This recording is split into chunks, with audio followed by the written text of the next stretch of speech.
So we're gonna lump the next couple chapters together. I figure this will be we'll do a couple lectures a week like this.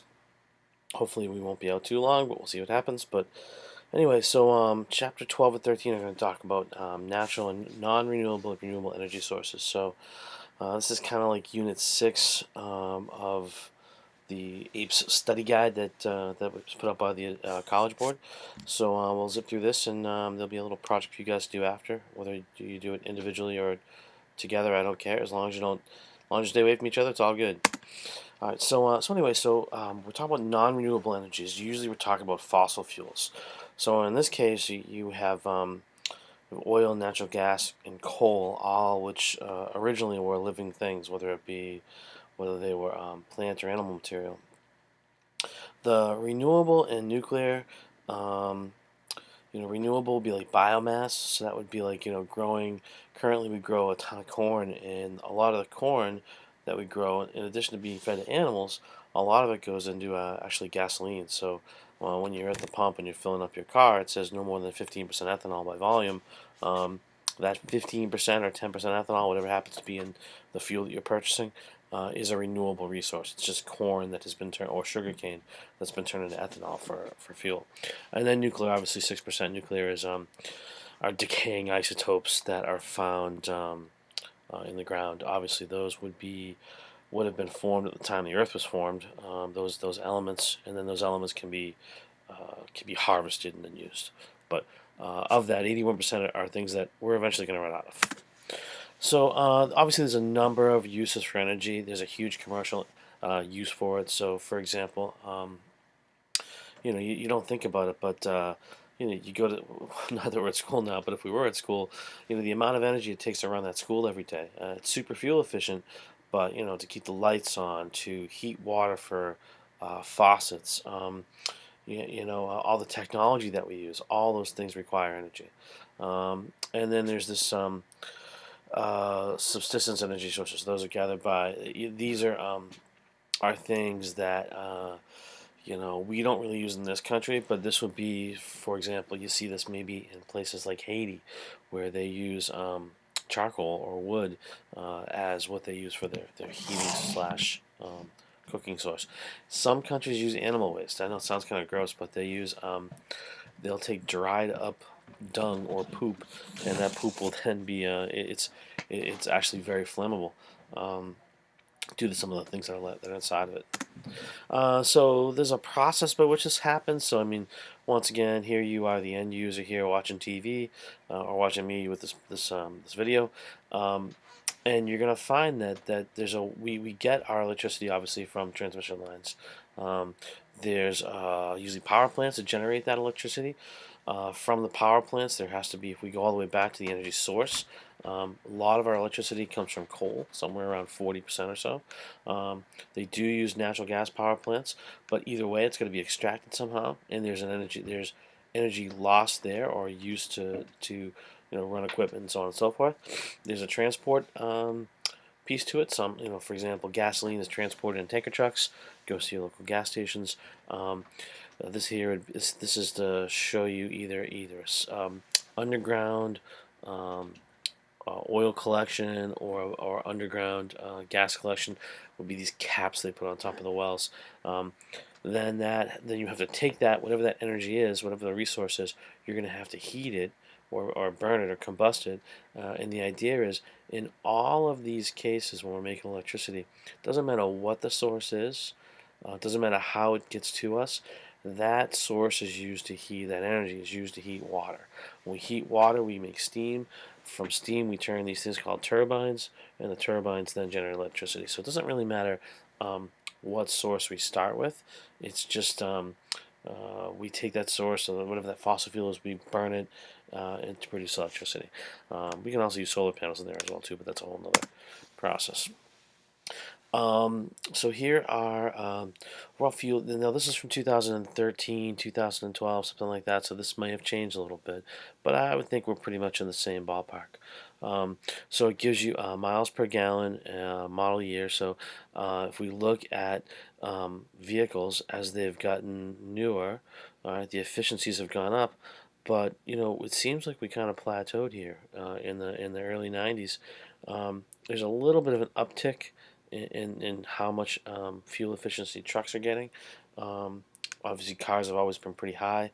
A lot of this started in the 1970s with the introduction of it was 1973. There was an oil embargo with OPEC and companies overseas. And back in the early 1970s, you were rationed gas, so you could only buy so much fuel per week.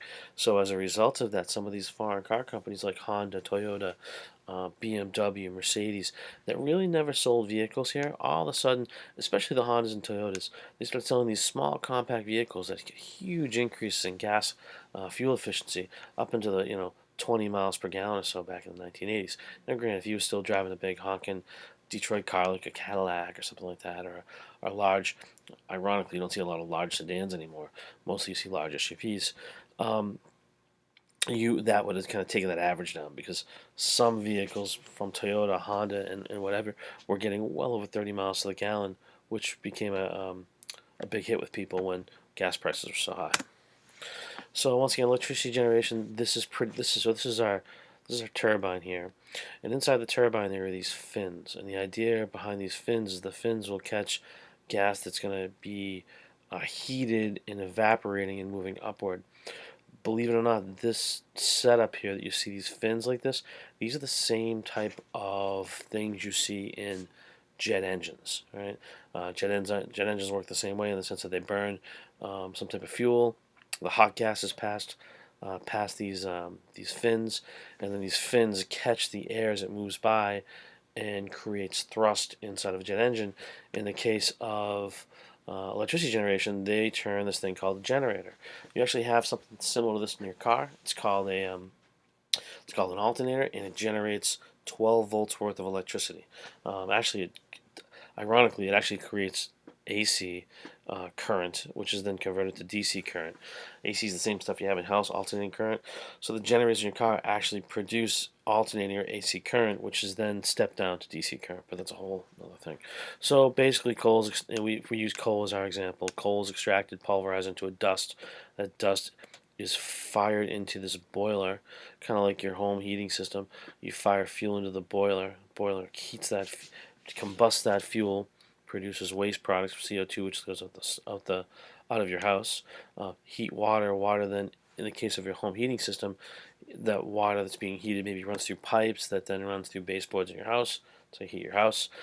In the case of electricity generation, the steam rises, and as that steam moves it under pressure, and there's a certain amount of movement to that. We know how hot air rises, so this steam is going to be moving at a high rate. It turns this turbine, all right. It then generates the electricity, which goes up to your transmission lines. So the more electricity we need, the more fuel they have to burn. The whole idea of this condenser here, so the steam is cooled, condensation takes place, and that water is then reused. Once again, it doesn't matter what kind of power plant you're talking about, the input to.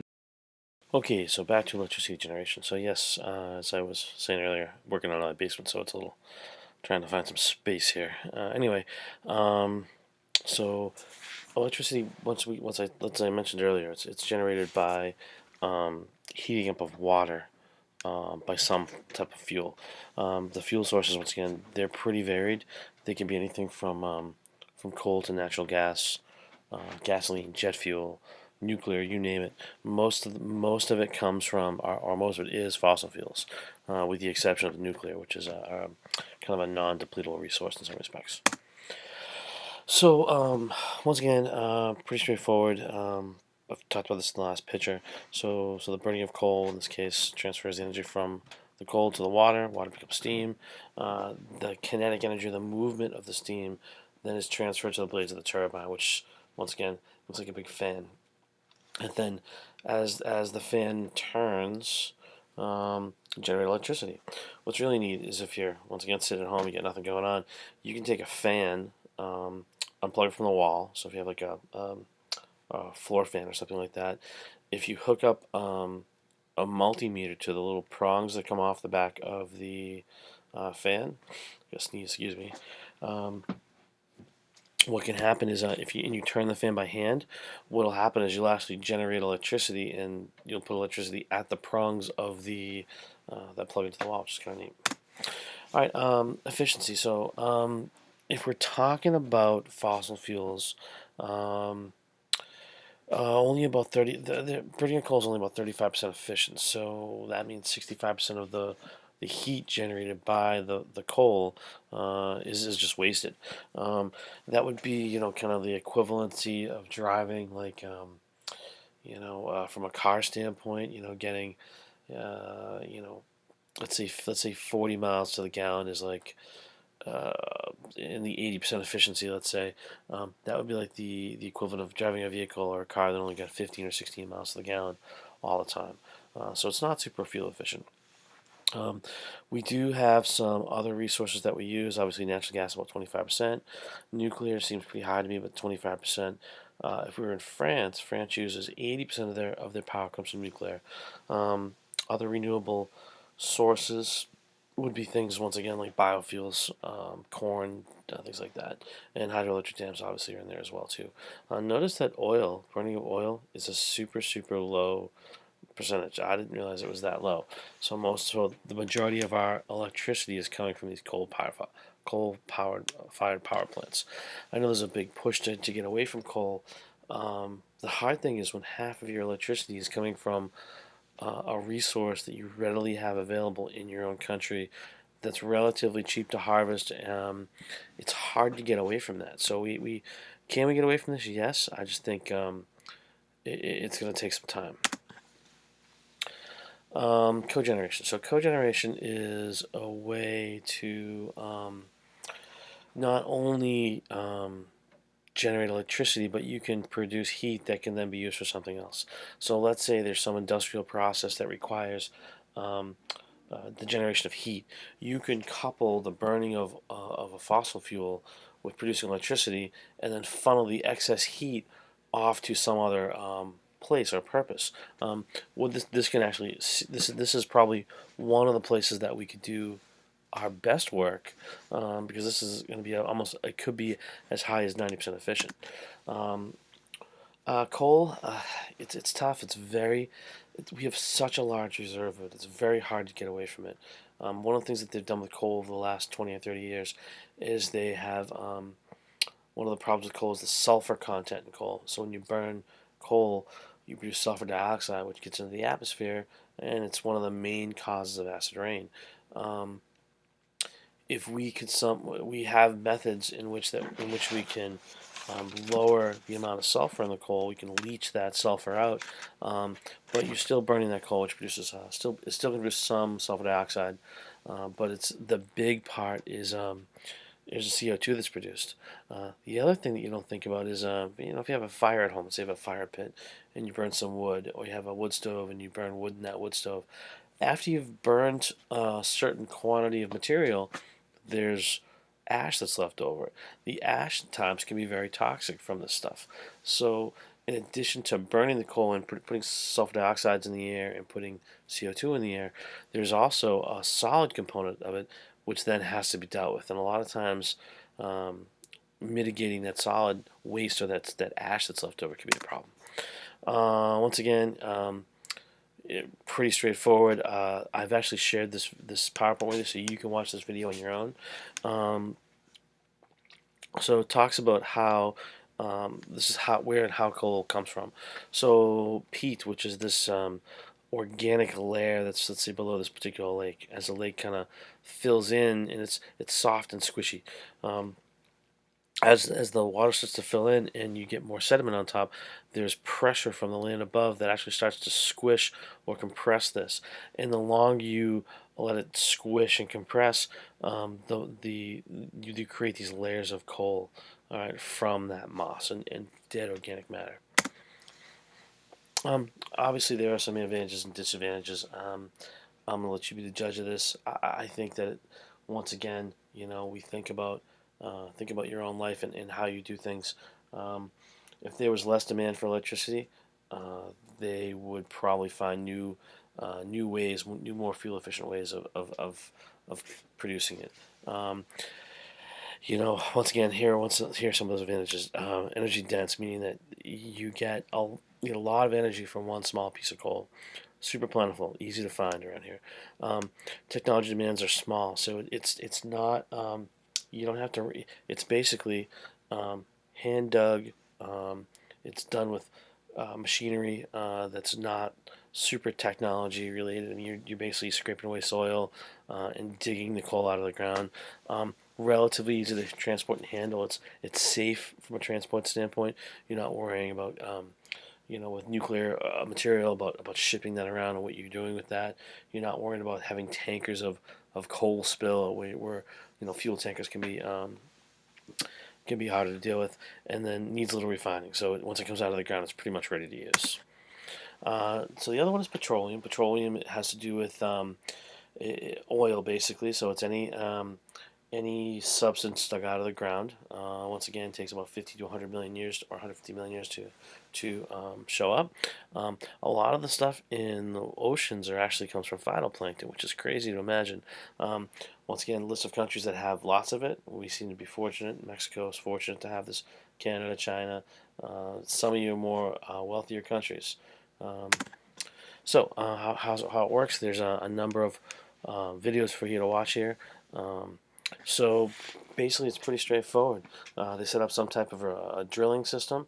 They drill down into the ground, and as they drill into the ground, they look for pockets of where they think the soil will be. How do they know from a geological standpoint? They can tell based on what's in the ground. So shale tends to be a good place to find it. Shale is like sedimentary rock. So it's rock that over millions and millions of years has been laid down in little bits and layers. And as those little bits and layers have been laid down, eventually you're covering and compressing, probably dead organic matter. So it's a great way. It's an easy thing for them to find. Okay, natural gas happens to fit on the top of that as well too. We get into that a little bit more as we go. Oh, this is pretty cool. This is my uncle. His name is Scott McKay, obviously. So his job was he's kind of doing some stuff now with more on the environmental side, but for years he worked for a company called Western Geophysical. And Western Geophysical, his job was to find where the oil was. So you can imagine, pretty lucrative job. Um, anyway, local guy, went to Bridgewater State, went to Colorado School of Mines out in Colorado, and then his PhD from Texas. But once again, interesting dude. To the list, he spends most of his time teaching others about geology as opposed to just being, um, you know, just a good guy. Anyway, so neat, interesting thing with him. So he actually developed his doctoral studies was based on MRI machines. So they actually MRI magnetic resonance imaging the earth to find the oil without having to dig. And so he developed one of the computer software programs to help with that. You think about when you go for an MRI now, one of the things that the doctor tells you to do or the technician says is sit really still, don't move. Why? If you move, the picture changes. So, your MRI might take 3 minutes or something like that. So you can hold still for about 3 minutes. When they do MRIs of the ground, one of the things that can happen is if there's any movement in the ground, seismic activity, they could have 3, 4, 5 months worth of data totally destroyed. So this is his area of expertise in this was writing the software that's such that it would take any of those movements of devices, whether sensing devices, whether it was natural from geological movement or if it was moved by human error, his computer program would take those anomalies in and then still give a good image after, so you wouldn't lose 3 or 4 months worth of data. So super cool. Obviously, some disadvantage to petroleum. It's dirty. You got to transport it. We're gonna run out of it at some point. There's I don't know why this is advantages, but this should probably be under disadvantages. The release of sulfur, mercury, lead is all bad for the atmosphere. All right, natural gas. Natural gas. A lot of us use natural gas in our homes. We use it for cooking. We use it for heating water. We use it for heating our house.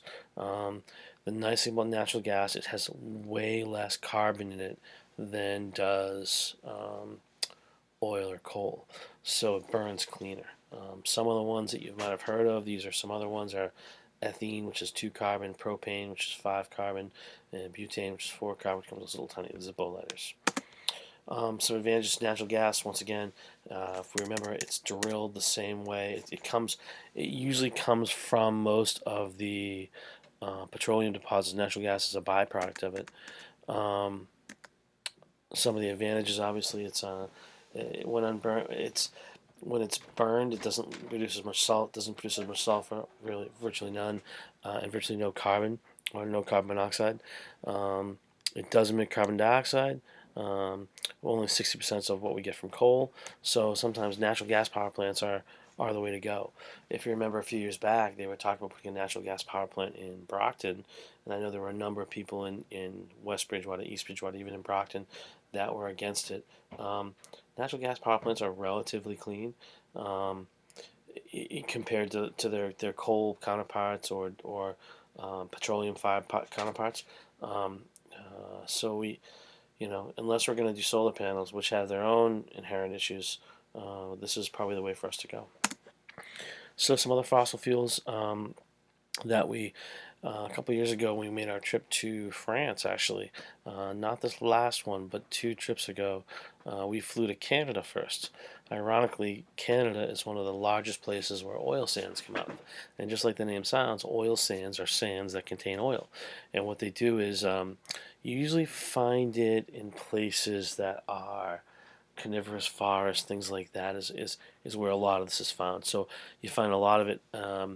Canada, northern parts of Europe, has to do with the geology and the life cycles of trees that have been there. Okay, there's tar and pitch. They talk about those 2 things. Pitch is that sticky stuff that comes out of the trees. Anyway, so what they do is they basically have to take the sand, scrape the sand up, squish the sand, and mix. And there's a few other things they mix the sand with, and they're able to actually extract oil, little tiny drops of oil from the sand, which can then be turned into fossil fuels that we're going to use, such as gasoline, oil, so on and so forth. So this is always amazing to me. So if we look at how much energy that we use, all right, this one unfortunately is not comparing it to other countries, but we use a vast amount more energy than other countries use. Um, there's a number of reasons for that. I mean, think of the technology that we have. Think of the fact that we have everything right at our fingertips that we need, and they may not have those things in other countries. We have an infrastructure here that allows us to pump electricity anywhere around the country, whereas some places may not even have the infrastructure to produce electricity. Never mind get that electricity to the people in the outskirts of their areas. I'm going to pause here and pick this up with a second video.